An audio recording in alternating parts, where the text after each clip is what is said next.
വളരെ കാലം മുമ്പ് സാവിത്രി എന്ന ജ്ഞാനിയും സമർപ്പിതയുമായ ഒരു രാജകുമാരി ജീവിച്ചിരുന്നു. ഒരു വർഷത്തിനുള്ളിൽ മരിക്കുമെന്നറിയാമായിരുന്നിട്ടും അവൾ സത്യവാൻ എന്ന കുലീനനെ തൻ്റെ ഭർത്താവായി തിരഞ്ഞെടുത്തു. അവളുടെ സ്നേഹം വളരെ ശുദ്ധമായിരുന്നു. അവളുടെ തീരുമാനത്തെ മാറ്റാൻ യാതൊന്നിനും കഴിഞ്ഞില്ല. ദിവസങ്ങൾ കടന്നു പോകുമ്പോൾ സാവിത്രി അചഞ്ചലമായ വിശ്വാസത്തോടെ സത്യവാനൊപ്പം നിന്നു. ഒരു ദിവസം സത്യവാൻ കാട്ടിൽ വിറകു വെട്ടിക്കൊണ്ടിരിക്കുമ്പോൾ അവൻ പെട്ടെന്ന് കുഴഞ്ഞു വീണ് മരിച്ചു. ആ നിമിഷം മരണദേവനായ യമൻ അവൻ്റെ ആത്മാവിനെ എടുക്കുന്നതിനായി പ്രത്യക്ഷപ്പെട്ടു.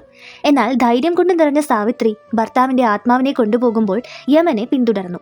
യമൻ അവൾക്ക് മുന്നറിയിപ്പ് നൽകി, സാവിത്രി, തിരികെ പോകൂ, നിനക്ക് എന്നെ അനുഗമിക്കാൻ കഴിയില്ല. എന്നിട്ടും അവൾ പോകാൻ വിസമ്മതിച്ചു.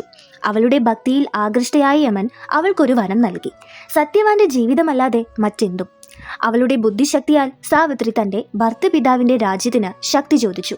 തുടർന്ന് തനിക്കും സത്യവാനും കുട്ടികളെയും ചോദിച്ചു. യമൻ വരങ്ങൾ നൽകി. പക്ഷെ പിന്നീട് മനസ്സിലാക്കി, ഭർത്താവ് ജീവിച്ചിരിക്കാതെ അവൾക്ക് എങ്ങനെ കുട്ടികൾ ഉണ്ടാകുമെന്ന്. സ്വന്തം വാഗ്ദാനത്തിൽ കുടുങ്ങിയ യമൻ സത്യവാന്റെ ജീവിതം തിരികെ നൽകേണ്ടി വന്നു. ഉറക്കത്തിൽ നിന്നെന്ന പോലെ സത്യവാൻ ഉണർന്നു. സാവിത്രിയുടെ വിശ്വാസവും വിവേകവും മരണത്തെ തന്നെ ജയിച്ചു. ധൈര്യം, ഭക്തി, ബുദ്ധിശക്തി എന്നിവയാൽ ഏറ്റവും വലിയ പ്രതിബന്ധങ്ങളെപ്പോലും, അതായത് മരണത്തെ പോലും മറികടക്കാൻ കഴിയും.